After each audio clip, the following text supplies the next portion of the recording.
Broadcasting from Charlotte, North Carolina, on Sports Byline USA, uniting sports fans everywhere. This is Unpacking It with Bryce Johnson. If God wasn't in my life, I really don't know how I would get through it, how I would play this game. For the next hour, we will unpack sports, faith, and life with intriguing guests from the sports and entertainment world. As people, we get caught up in, I can do it, without allowing God to come and work and actually be the center of it all. Bringing you high energy and thought-provoking sports talk with a purpose. Christ is there always. It is never, he's never shaken, he's never taken away once you become a believer. Now, from his mic to your ears, this is Bryce Johnson. Welcome to Unpacking It, where we unpack sports, faith, and life with intriguing guests from the sports and entertainment world. I'm Bryce Johnson. So glad to be with you. Today on the show, we will be joined by former NFL fullback Justin Griffith. He was also an assistant coach in the league and ultimately realized that coaching wasn't for him long term. But he's got just an incredible story of how he kind of figured that out, how he even got into coaching. And so we're going to have some fun with Justin Griffith today on the show. You can check out our website, unpackingit.com. Also, toward the end of the show, we'll do our segment Unpack This about the Green Bay Packers defense. It looks like Aaron Rodgers might finally be on a team with a great defense again. Now, remember, they went to the Super Bowl and all that and had good defense, during that time when they won. But now, based on Thursday night, it could be an exciting season for the Packers. Or was it Chicago struggling offensively? But either way, it always takes a couple of weeks for offenses to get going. But I think Green Bay's defense showed, hey, we got some players this year. So we'll talk a little bit about that toward the end of the show.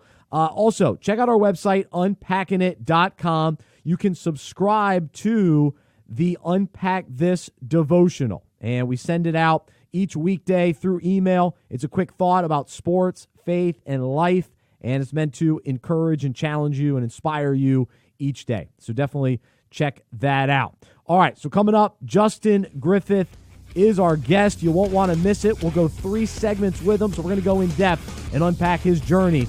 Coming up on Unpacking It. Inspiring conversations and intriguing interviews. More Unpacking It with Bryce Johnson after this. Bringing you unique insight into the faith and character of guests from the sports world. Welcome back to Unpacking It with Bryce Johnson.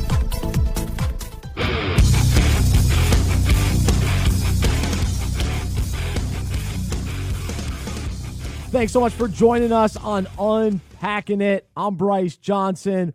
Our website is unpackingit.com. You can email me, bryce@unpackingit.com. You can also find our podcast anywhere podcasts are found. Just search Unpacking It. Hope you're having a wonderful weekend. Football is back. I know I'm fired up. And Thursday night, NFL kickoff. May not have been the best game, but it was competitive, came down to the wire. But it was special for me because this is the first football season that I'll have a baby. And so my little daughter, Maddie, was born 3 weeks ago. She's doing awesome, healthy, and it's going to be a lot of fun watching football with her in my arms. So excited about that. But let's jump into our interview. And joining us now, former NFL fullback Justin Griffith. He was drafted by the Atlanta Falcons in the 4th round of the 2003 NFL Draft after playing his college football at Mississippi State. He also spent time with the Raiders, Seahawks, and Texans, and after his playing days, was on the coaching staff in Oakland and Seattle. He's a husband, a father, a restaurant owner, and a brother-in-law of former NFL player Al Wallace. Justin is also a passionate speaker and a man of faith, and we're thrilled to have him join us today on Unpacking It. Justin, thanks so much for being with us. How are you? Man, thank you guys for having me. I am doing well, man, enjoying this day, and just glad to be on the show, man. Thank you guys. Definitely thank you guys for asking me to do it. I'm ecstatic about it. Awesome. We're glad to have you, and of course the NFL season has officially kicked off. And so, as a as a former player and coach, do you still follow the game closely? And what are you most intrigued by this year? I definitely follow the game, man. When you grow up in something, man, from Pop Warner all the way up to professional league, man, it doesn't leave you easily. So I tend to follow the game at the high school, college, and pro level, and just seeing the trends, man. I'm mostly excited about this year. Obviously, in the NFL, man, they're approaching. I think this is their 100 years they've been active. So I'm excited about that for guys still being able to make the game safe and still being able to play the game. And one thing I tend to look at, I was an old fullback in the league, and I'm looking at all the new trends now. Yeah, it seems like the fullbacks that's the dinosaur position. You don't see a whole bunch of them out there. So I'm glad I was a part of that era when fullbacks were somewhat important.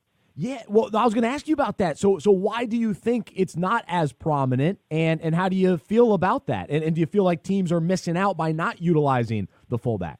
The game has, and with everything evolves at some point. I mean, the game has changed a lot.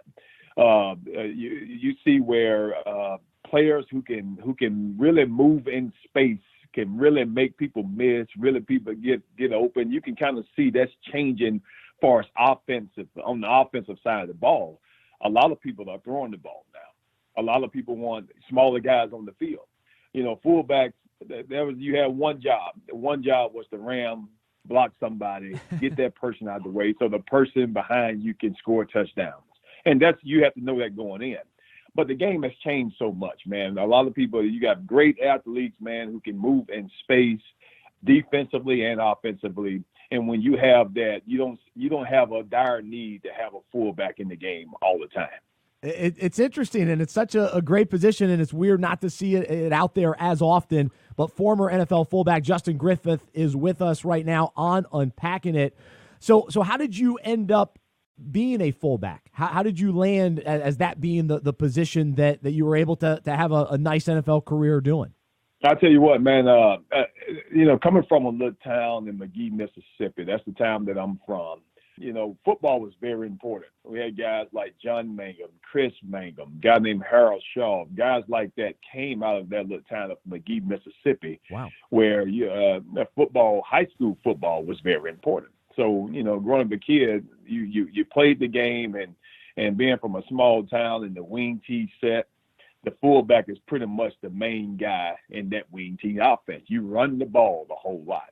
Well, when I got to Mississippi State, I was one of the bigger running backs that they had recruited that year, and I was in the mix with DeCenzo Miller and Dante Walker and all those guys. And Coach Sherrell said, "Justin, you big enough. I think you can play fullback." Well, I balked at it the first time. I was like, "Coach, I don't want to play fullback, Coach." And it took me 2 years of where I literally one time walked off the field because I felt like I was being cheated. And I tell you, I got some great information by the head coach at the time. And he told me, he said, Justin, brought me in his office. I remember this day. He said, Justin, if you play fullback, you will play in the NFL for years. Wow. And I took the man's information, and lo and behold, I took into the position, and lo and behold, I got drafted by the Atlanta Falcons, and I played 8 years in the NFL. Wow. And there are certain things that you experience, or that things that happen in your life where that was a pivotal moment for me. And I'm glad I took the information that he told me and applied it, worked my behind off to get big enough and strong enough to play the position. And I ended up doing that for 8 years of my life. Wow. It's incredible. Justin Griffith, former NFL fullback, with us on Unpacking It.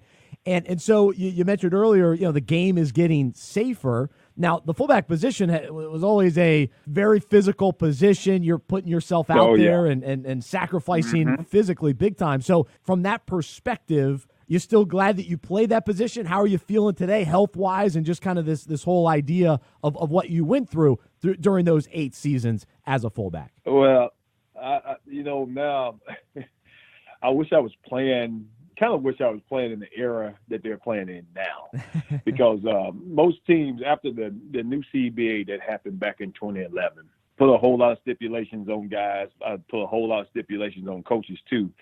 Guys are not required to be around the facility as much as we had to be around the facility, where we started off-season workouts in February, March. Now guys are off until April. And so they had a little more downtime to take care of your bodies, to spend more time with your families. But when I played, it was like end of season in December. All right, we're going to start workouts at the end of February. And football, it was a year-round thing. And not only just with the workout portion of it, but the training camp portion of it. Now, man, when my head coach, when I came out, his name was Dan Reeves. Well, Dan Reeves was an old school kind of guy. And when you had two-a-days, you had two-a-days. That means you had two-a-days, you had live goal line, you had live short yardage, you have live contact doing two-a-days. And now you get a certain number of days that you have to practice in pads, and you cannot have a two-a-day practice consecutively behind each other. That's right. So the game has changed, and they're making it safer. And I'm glad to hear that for the players who are playing now. That means people can carry on with their careers, and guys can take care of themselves more. But I will say the life that I live right now, I do have some aches and pains. I'm sure. That I have to deal with, coming from the old school kind of way of playing football. And even just thinking about guys before me. And I mean, those guys, they went two-a-days for months, man. For a month of going through two-a-days. Dan Reed was nice enough to cut it at 2 weeks. But those guys went for months of going through this whole thing where they had to make a team, man. And not only that, and obviously the salaries were different before me and when I played, and now what the salaries are now.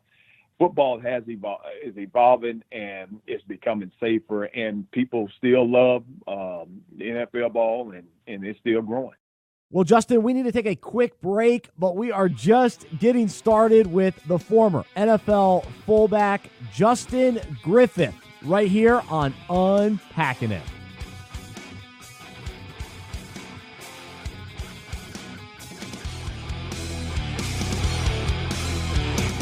Intriguing guests and inspiring conversations. This is Unpacking It with Bryce Johnson.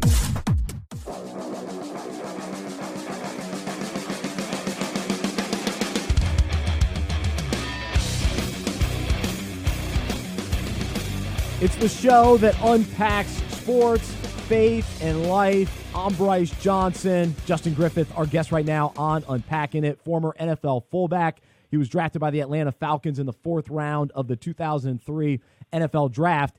And so as you look back at your NFL career, of course, you deal with the aches and pains from a nice career in the league. But what are you most thankful for, and what did you gain by being an NFL player? Man, I mean, what I'm thankful for is the type of, I'm going to say the commitment that you had to put out to even make a football team. I'm glad I had the experience. I'm glad I had the experience of going through the combine. I'm glad I had the experience of going through the draft. I'm glad I had that experience of sitting down and having interviews with the Falcons, with the Bengals, sitting down and having actual interviews where these guys are asking you questions about your life and asking you questions about stuff on the field. I'm glad I had the opportunity of being a rookie where you were the new guy in town, but you had to learn how to adjust. And I'm glad I had the opportunity of getting past that first year and becoming a veteran and helping other guys behind me. See, that's the NFL is. If you ever have the opportunity to make it there, anybody, it's the walk that you appreciate. Wow. It's what it took to get there. It's the commitment that you had to put in to get there. It was the support of family members that you had. My parents supported me. It's the stuff that it took to get there. And once you get into that position, you don't want to let it go. So the work that it took to get there, it's even harder to stay there because there's a young man behind you that's trying to get in the same position that you're in right now. That's right. And so if you appreciate the walk to get there, once you get in there, it's the work that's going to keep you there. Now people have to be able to trust you. Now people have to be able to trust that you're gonna come back ready to go. So now it's more of all right. I'm in it now, and now I have to do what I need to do to sustain the life I would like to have and the career that I would like to have. A lot of guys get in, man. They think you kind of pump the brakes a little bit, but that's the time you need to hit the gas. Justin Griffith, our guest right now on Unpacking It, former NFL fullback. But right after your playing days were over, you became a coach in the NFL. And I've heard there's a pretty crazy story about how you were actually hired by the Oakland Raiders. So what happened and what's the story there?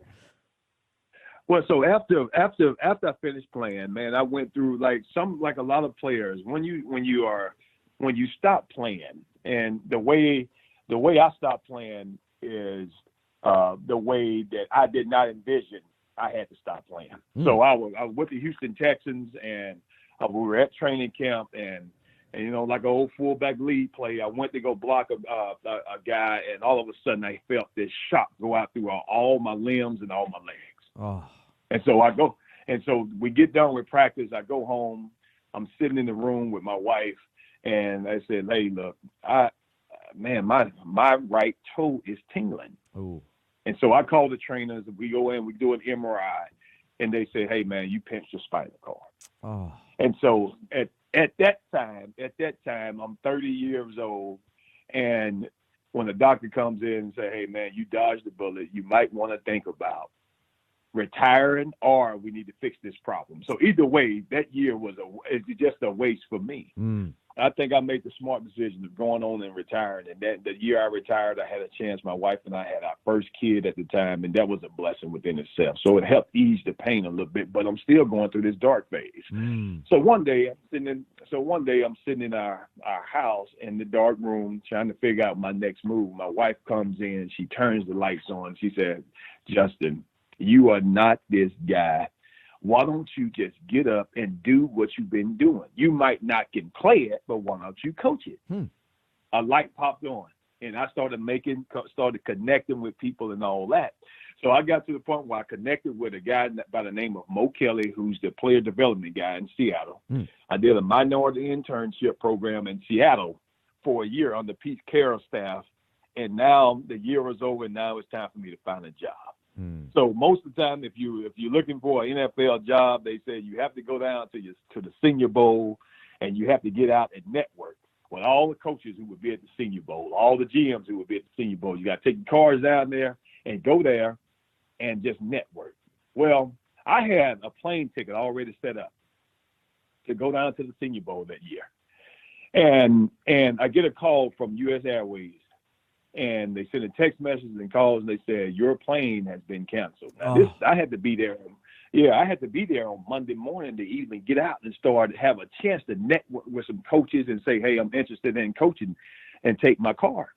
Well, they told me that my plane had been canceled. Now it's 9:00 at nighttime. My flight was supposed to take off by like 10:30, and I said, "You know what, man? Maybe this coaching thing is not for me. Maybe it's not for me." I get a call. We check the weather in Mobile. I don't see anything about some thunderstorms and all that. So I'm sitting in my bed. It's about 11:00 at night. I'm sitting around, and I said, "Do I really want to do this coaching thing?" I just could not go to sleep. And I looked at my wife, and I said, "Look, I'll be back. I'm heading down to Mobile." I got myself up, got myself ready. It's 12:00 in the morning. Oh. I jump in my truck, and I take off from Charlotte, North Carolina at 12:00. Oh. at 12 o'clock in the morning, because there's something on the inside of me telling me, hey, you cannot stay here just because you had something happen. Yeah, that means this thing has to stop here. Oh. It means it has to stop here. So I get in that truck, man. I drive. I don't know how many hours it took me, but I drove all night. Oh, I drove all night. I still have my hotel room, man. Oh. I check into my hotel room. I go out and I'm networking. I get my cards and all that kind of stuff. I come back to the hotel room for lunch. I'm walking down in lunch and I hear this familiar voice that I've heard, that I remember when I first came into the league. Well, that familiar voice was a guy by the name of Al Miller. Al Miller was the strength coach when I first was drafted to the Atlanta Falcons. Coach Miller said, Justin, I haven't seen you. I said, we haven't seen each other since, it's been years. And then I'm sitting there talking to him, and we eating lunch, and we having a good time. He said, Justin, what are you trying to do? I said, Coach, I'm trying to get into coaching. I'm trying to start the quality control level and work my way up, man. I'm trying to do that. Coach Miller picked up his phone, and he called a guy by the name of Dennis Allen. Dennis Allen was there. He had just gotten the head coaching job for the Oakland Raiders. Yeah. He said, Coach Allen, I have somebody I think you need to hire. And Al Miller gave him my name, and in 2 days I was hired to be the Oakland Raiders quality control coach. The thing about it is that I had to be at the hotel with this man. Everything lined up. Yeah. I had to be at the hotel. I had to make the drive to be able to get the job that I was searching for. It took me 8-9 hours to get there. But the reason why I couldn't sleep on the inside that night is because I had destiny was waiting for me, but I had to drive to get to the part to the place. I had to drive to get to the place where I can experience the love of God. So I can experience. So I got the job, man, and the rest is history. That is so cool. What a great story, Justin Griffith, our guest right now on Unpacking It, NFL player, and then became an NFL assistant coach with the Oakland Raiders. And it's so cool to hear that. And so what I'm interested in hearing, we'll talk more about your faith journey, but specifically with this story.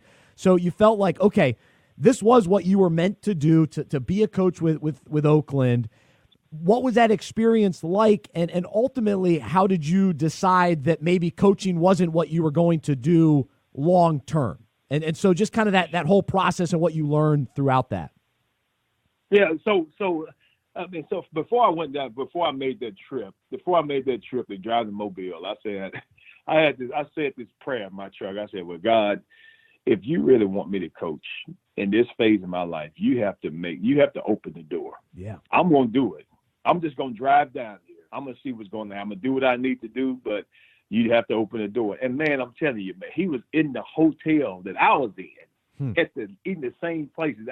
You can't line this stuff up. You can't make it up. No. So here I am. I'm trying to move through my phases of life, just moving through my phases of life, and I get this opportunity to coach for the Oakland Raiders, become this quality control offensive line coach. And I would say, man, that was, if you are a quality control coach or any entry level where you have to be an intern or you have to be a quality control coach, it teaches you a lot of valuable things that you have to have. I bet. It teaches you time management, especially, I worked for a guy by the name of Tony Sperano. Oh, yeah. Tony Sperano just recently passed away about 2 years ago. So he was the guy that I was working on. He was very detailed, attention to detail, how to do things, do things in a timely order, and doing it the right way and putting you all into it. Man, so having a chance to work on a guy like that, where I had to make sure his PowerPoints were ready to go, I had to make sure all his clips, the video clips were ready to go for the offensive lineman, and then getting out there, setting up the drills, running drills with him, learning the key terms of the offensive lineman, sitting up on the sideline with him, listening to him talk, and just the details of how to be a professional as a coach. Listening to all that was, I can never replace how valuable that was to me, because you learn so much. Man, that's awesome. He's Justin Griffith, former NFL fullback, with us here on Unpacking It. We have so much more of his story to get to. We want to hear more about his faith and more of his journey when we return. Thanks so much for being with us right here on Unpacking It.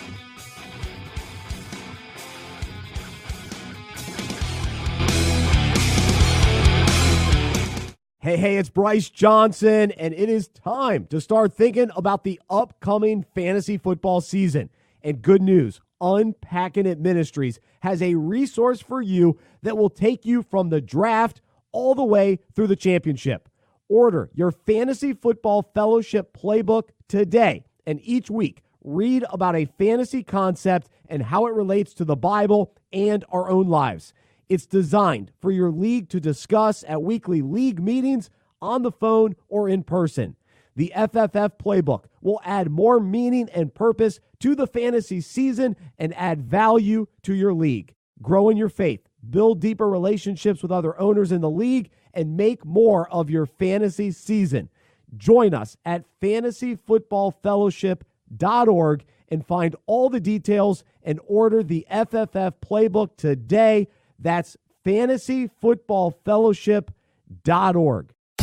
Bringing you unique insight into the faith and character of guests from the sports world. Welcome back to Unpacking It with Bryce Johnson.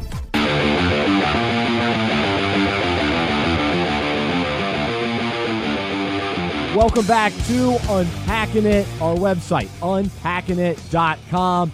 We're in the middle of a conversation with former NFL fullback Justin Griffith. He was a player, he was a coach, and now he's a restaurant owner. And we're going to continue with him telling his story of how he discovered coaching wasn't for him and all that he learned through that process. And so here I am. I'm coaching. I'm having this opportunity, man, with him. And he would let me run the meetings in the meeting rooms. He would let me go outside and run some of the drills that the offensive linemen were running. He would let me get up there and draw some of the practice cards. It was a great experience of learning how to manage a whole group of guys so we can go out and complete a task at hand. It was a great opportunity. And then our season took a turn. It took a turn. The thing about the NFL now, if you're not winning, if you're not winning, it's going to be hard for you to keep a job as a coach if you're not winning games. That's right. And that last year in 2014, I was in Oakland. I think we started out. I think we were 0-3. We started out, and then we took a trip to London, and we played the Miami Dolphins in London, and it was an embarrassing loss in Miami. We came back, and Dennis Allen, they let Dennis Allen go, and Tony Sperano became the head coach. Oh, that's right. And here we are. We're going through this season, and man, we won some games. We played hard in some games, but to see him do that, and then now my responsibility, he gave me more responsibility with the offensive lineman of doing things. It's just valuable stuff that I had that I can take with me in the game of life. Not only just football, just the game of life. That's right. Of having that, knowing how to manage things and stuff, just having it. And so, lo and behold, everybody, they let the whole crew go right after the season. Tony didn't get the job. They were moving to I think Jack Del Rio got the job. And here I am. I'm sitting. My wife and I, we have 2 kids now. And I have missed it. Especially the second one. The second child, I basically missed this young man growing up. I mean, he's 6 now, and I missed so many years of seeing him grow up because I was coaching. I mean, coaching takes up a lot of time. Yeah. And I said, you know what? This might not be for me. This might not be for me. I'm gonna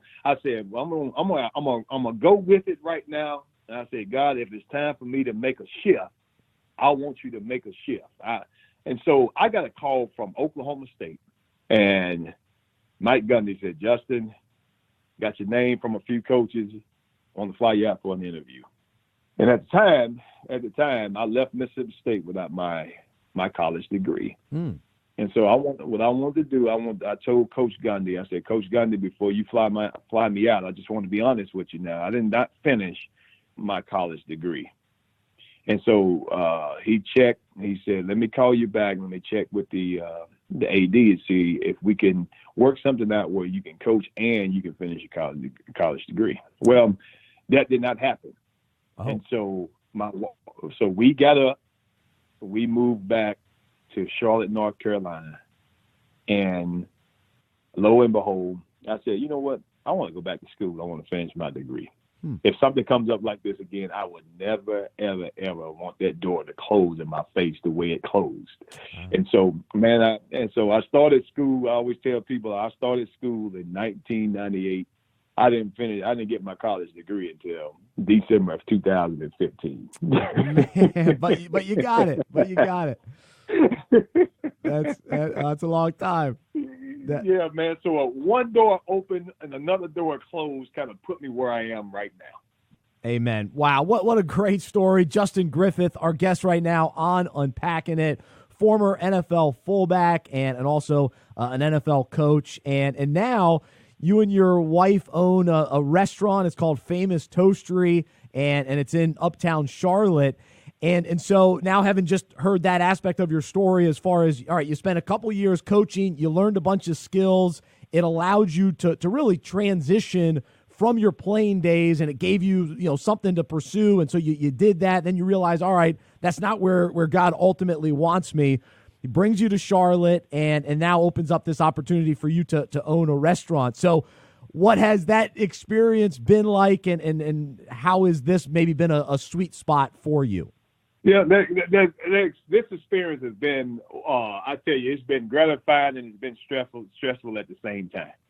But I was built for this. That's cool. I was built for it. All those years of going through training camp, all those years of being under Tony and learning those management skills, all those years of watching my parents and watching my in-laws, all those years of doing it. Now I'm out here by myself, running my own business. This has been one of the things that has been, like I said, the most gratifying and the most stressful parts of my life when it comes to running this Famous Toastery. And the reason being is business. It's just business. It's business. I think a lot of business people can appreciate opening a store or opening a business. And I think they can also sit there and tell you about the stressful things that come behind it.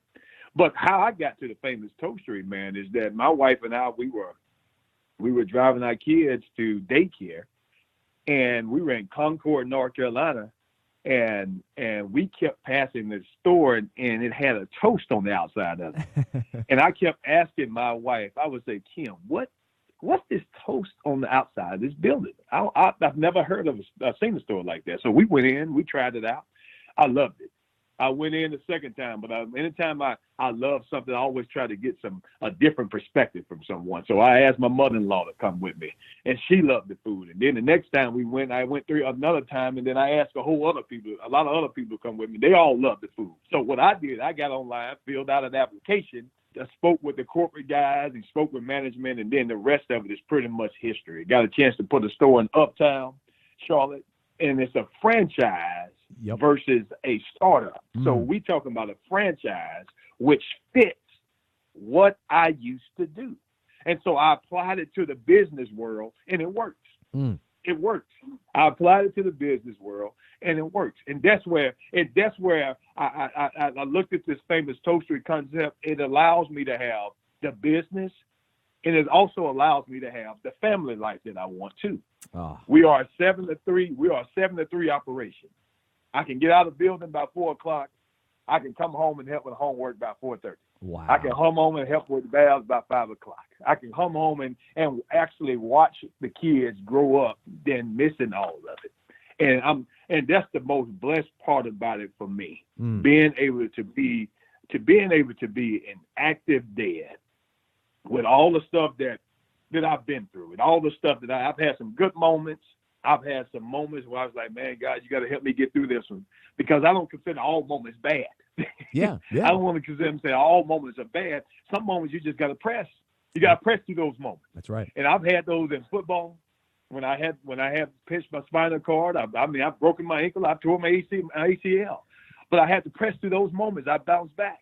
And just like this right here through business, there are some moments I'm going to have to press. And there are some moments I'm going to sit back and say, boy, look what the Lord has done. So that's just kind of the life that's life for everybody. Pressing is part of your life. It's part of your life. One woman, and I don't want to go all the way in the Bible. One woman in the Bible, man, she had an issue. She was bleeding. She had been bleeding for 12 years. And the Bible tells us that she heard Jesus was coming in town. Every once in a while, I thought, Jesus, I meant a God thing in Mobile. I had to press through the night to get there. That's right. That's right. So this woman heard Jesus was in town, and the Bible tells us that the crowd was so large that it began to crush Jesus. But this lady had to get to him. So the Bible tells us she started pressing her way to Jesus. She got close enough to touch him, and she was healed of this 12-year issue that she had been dealing with. Well, she would have never received that miracle if she didn't make up her mind to press. See, if you just keep pressing in your life, whatever it is, if you just keep pressing, yeah, you're going to go through some dark moments. You might go through some trying times. But if you keep pressing, at some point, you're going to reach your hand out and you're going to receive something that you didn't expect. And it's going to bless your life. Wow. It's going to bless your life. And so running this business has allowed me to experience all worlds of it, man. But the one thing that it has allowed me to do is be able to come home and be a husband to Kim and be a father to Brody, Dylan, Logan, and Ethan. That's one Amen. thing it has. And then I can still turn on my TV and get my football I'm with you, man. I love that perspective and just a great encouragement for all of us today. And Justin, man, I could talk all day. I feel like we've only scratched the surface. But let's wrap up, and we've heard just a little bit about your faith throughout your story and all that God's done in your life, and it's just so cool to see how He really designed different aspects of your life to come together and for you to really thrive in this season of your life, which is just neat to hear. But I'm curious, what is maybe something that God is teaching you right now? Is there something that you've been studying or learning or really just something that maybe God's revealed to you most recently? Obviously, we know God is good. I'm learning more now about who He is when you don't see Him moving His finger in your life all the time. I had one man that called me one time. This was back in 2007. I would never forget this man telling me this. This man told me, I called him. We were talking. A guy I went to church with back in Atlanta. And I told him, man, I'm having a rough time at training camp right now. It seems like a lot of things are off right now. And I'm praying, I'm asking God. I feel like God's not hearing me and stuff. And this man said something to me. He said, man, look here. When you can't see God's hand moving in your life the way you want it to, you always have to remember and trust that God has you in His heart, that His heart for you is always good. So when you can't see the things moving in your life, you have to trust that He has your best interest at heart. And see, I'm learning that, and it takes you a little time to know that. Oh yeah. It takes you a little time to understand that. It takes you a little time to mature, into your walk with Christ. And I'm getting to an age now with them, but my maturity in Christ is stepping up because sometimes it's not going to look like it's going to work out. But if you hold on just enough, God always works it out. So when you are going through things with your family, or when you're going through things with your business, or you're going through things in your personal life, and you just can't see God moving it on your behalf, you always have to trust that God's heart is always for you. It's never against you. And the Bible tells us that I would never leave you nor forsake you. So He's there. He's there. He's there all the time. I would never leave you nor forsake you. Neither height nor depth can ever separate me from you.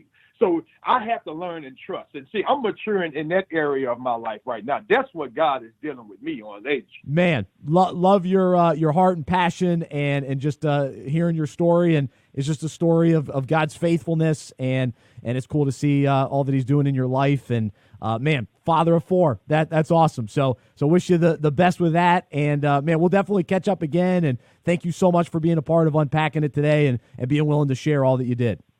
Thank you guys for having me. Coming up next, we'll wrap up the show with Unpack This about the Packers defense. Inspiring conversations and intriguing interviews. More Unpacking It with Bryce Johnson after this. This is Unpacking It. I'm Bryce Johnson. It's time for our final segment of the day. We call it Unpack This, where I take a current sports story and relate it to the Bible and our own lives. So let's jump right in. NFL fans were fired up to watch the first game of the season Thursday night. We anticipated Aaron Rodgers throwing the ball all over the field and hoped that Mitch Trubisky would show signs of major improvement as the Bears quarterback. Instead of amazing offensive performances from Chicago and Green Bay, strong defenses were on full display. We knew the Bears could dominate that side of the ball, but it was a pleasant surprise to see the Packers defense really shine.